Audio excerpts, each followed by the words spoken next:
Bonjour à tous, aujourd'hui message pour vous les célibataires, divorcés, en tout cas ceux qui vivent seuls à l'heure actuelle.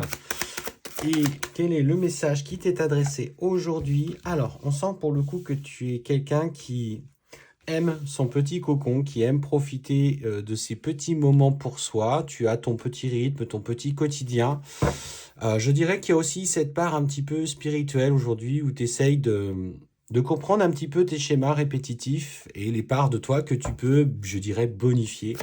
En tout cas, aujourd'hui, il y a eu une vraie évolution personnelle, et clairement ce qu'on te dit.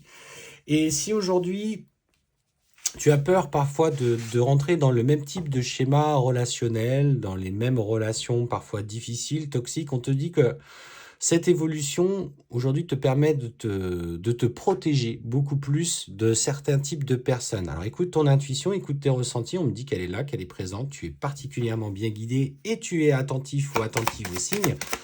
Donc, n'aie pas peur forcément aujourd'hui de rentrer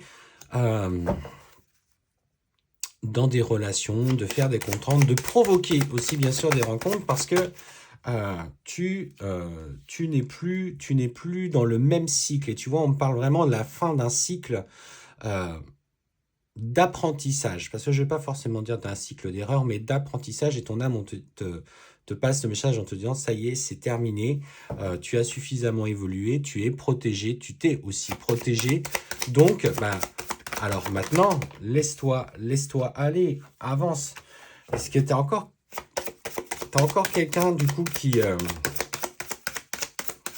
Ouais, ce qu'on voit c'est que tu es quelqu'un quand même qui n'aime pas forcément aujourd'hui s'exposer. Peut-être as-tu appris à être un petit peu dans l'isolement parce que tu t'es rendu compte que finalement, quoi que tu fasses dans certaines de tes relations, que ce soit d'ailleurs amical, familial, amoureux, voire tentative d'amour, à chaque fois tu t'exposais, tu vois, on te dit le silence est quelque chose particulièrement de pénible et d'éprouvant pour toi. On parle là-dessus d'une certaine forme d'injustice quand même. Tu ne comprends pas ceux qui agissent comme ça. Il y a une personne, peut-être du passé aussi, qui t'a marqué peut-être plus au fer rouge que quelqu'un, et t'aimerais aujourd'hui pouvoir mettre ça derrière toi. Ce qu'on te dit, c'est que le retour peut-être de cette personne, en tout cas la communication pour te demander pardon, va arriver, même si toi aujourd'hui, même si cette personne te demande pardon, de toute façon tu maintiendras une distance aujourd'hui nécessaire, parce que tu comprends aussi que lui ou elle ne change pas foncièrement. Et on me parle effectivement peut-être en tout cas d'une rencontre qui va arriver. On me parle que, alors c'est peut-être une rencontre qui va se faire un petit peu sur cette notion de distance géographique. On me parle beaucoup d'échanges, beaucoup de messages dans un premier temps. Alors tu vas te poser des questions. Est-ce que finalement ce genre de rencontre me convient? Est-ce que ça me satisfait? Moi, ce que je dirais, c'est que laisse-toi aller parce que si tu discutes avec une personne et tu te sens aligné et en phase avec elle, pourquoi ne pas justement aller la découvrir d'une autre manière dans un premier temps qui te permette peut-être de te rassurer et de prendre le temps de la découvrir, de prendre le temps de vous découvrir. Et on sent que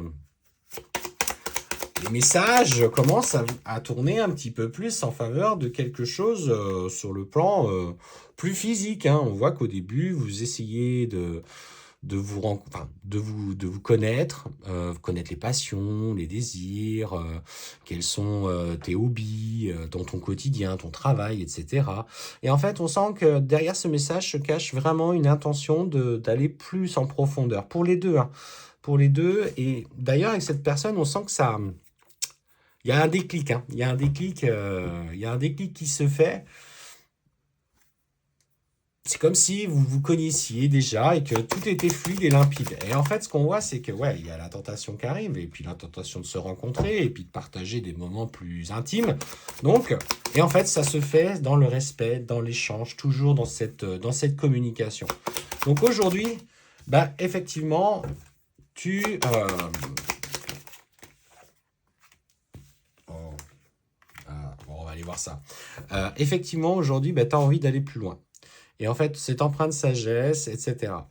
On te dit, surtout, n'hésite pas à parler de ce qui te dérange. Si à un moment donné, notamment dans les schémas de tentation, tu sens que ça te rappelle des anciens schémas de fonctionnement d'ex ou de rencontres que tu as pu faire, à un moment donné, il faut aussi que tu l'exprimes, que ça te rappelle des mauvais souvenirs, parce qu'on voit hein, que tu as vraiment la peur que cette relation bascule dans quelque chose de sacrificiel, où vous allez rester dans une certaine superficialité. Voilà. Et pourtant, ce qu'on voit, moi, ce que je ressens, c'est que cet homme, il n'est pas là pour te faire le même schéma. Il est là pour te dire, de toute façon, physiquement, aujourd'hui, on ne peut pas vivre sous le même toit. On est en train de vivre cette relation un petit peu en se découvrant tous les deux. Mais lui, en fait, il a vraiment envie d'aller, de partager. Alors peut-être un week-end par-ci, par-là, un soir par-ci, par-là. Pas forcément aujourd'hui s'investir dans une relation du quotidien sous le même toit, etc. C'est pas forcément l'objectif, ni d'ailleurs le tien.